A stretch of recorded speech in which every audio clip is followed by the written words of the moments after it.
গল্পটা নিয়ে এসেছি। আশাবাদী ছিলাম যে না, দর্শক এটা পছন্দ করবে। আবার অনেকে বলছিল যে ঈদে কেন দেয়া হয়েছে, পরেও তো দিলে পারতো, ঈদে রেষারেষি করে সিনেমাটা কি চলবে বা কি হবে। তো এখন আপনারাই আসলে দেখতে পাচ্ছেন চলছে না, দৌড়াচ্ছে লিটারালি, যে দর্শকের এতটাই চাহিদা যে শো বাড়ানো হয়েছে সিনেপ্লেক্সে এবং প্রত্যেকটা শো হাউসফুল যাচ্ছে। তো এর থেকে ভালো লাগা অ্যাজ এ আর্টিস্ট হিসাবে কি হতে পারে আমার আর জানা নেই।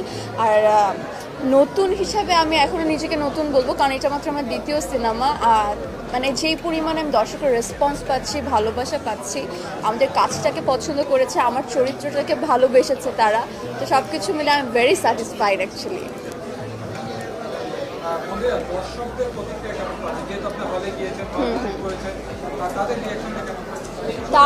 তারা আসলে, আমি প্রত্যেকটা সিন যখন হয় আমি আমি সিনেমার থেকে এরকম এরকম করে দেখি প্রত্যেককে, যে অ্যাকচুয়ালি তাদের অনুভূতিটা কী। তো তারা খুব সুন্দর করে কানেক্ট করতে পারছে এরকম। আর অনেক আমাদের গল্পের মধ্যে অনেক দুষ্টুমি হাসির সিনও আছে।